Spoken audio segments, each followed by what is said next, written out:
আসসালামু আলাইকুম, স্বাগতম সবাইকে। অনেক দিন পরে আসলাম আবারও ভিডিও নিয়ে আপনাদের মাঝে।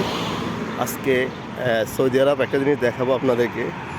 এই যে আমার ডাইন পাশে রাস্তা, বাম পাশে রাস্তা। আমি কিন্তু এই রাস্তার মাঝখানে যে আইল্যান্ডের ভিতরে দিয়ে হাঁটতেছি, যেখানে সারি সারিবদ্ধ অনেকগুলা গাছ আছে। এই গাছগুলার মেন কারণ হচ্ছে, এই মাঝখান দিয়ে হাঁটার উদ্দেশ্য হচ্ছে কি, এখন যে পরিমাণ গরম পড়তেছে আর যেই পরিমাণ রৌদ্র পড়তেছে, রোদের কারণে দুই সাইড দিয়ে হাঁটা যায় না, রোদের কারণে, গরমের কারণে। এই জন্য সকল পথচারীরা আপনার এই আমার মতো করে, এই যে একজন আসতেছে এই রাস্তার মাঝখান দিয়ে গাছের ছায়া তলে, গাছের ছায়া হাইটা হাইটা তার ব্যক্তিগত কাজে যাচ্ছে বা তার গন্তব্য যাচ্ছে।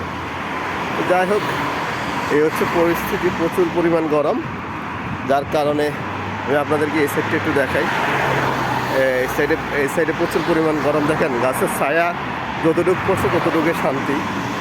আবার এই সাইডটা একটু দেখাই, এই সাইডে প্রচুর পরিমাণ গরম, হাঁটা যায় না। এখন দুপুরবেলা অনেক গরম, অনেক রৌদ্র।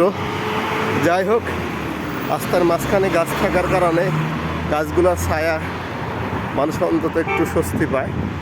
এই আর কি অবস্থা। আপনাদেরকে একটু দেখাইলাম, অর্থাৎ মনে হলো বিষয়গুলো আপনাদের সাথে একটু শেয়ার করি। যাই হোক, সবাই ভালো থাকবেন, সুস্থ থাকবেন। যদি ভালো লেগে থাকে ভিডিওটা দেখবেন, শেয়ার করবেন, কমেন্ট করবেন কেমন লাগলো। এই হচ্ছে পরিস্থিতি, প্রচুর গরম, যে যার মতো ব্যস্ত।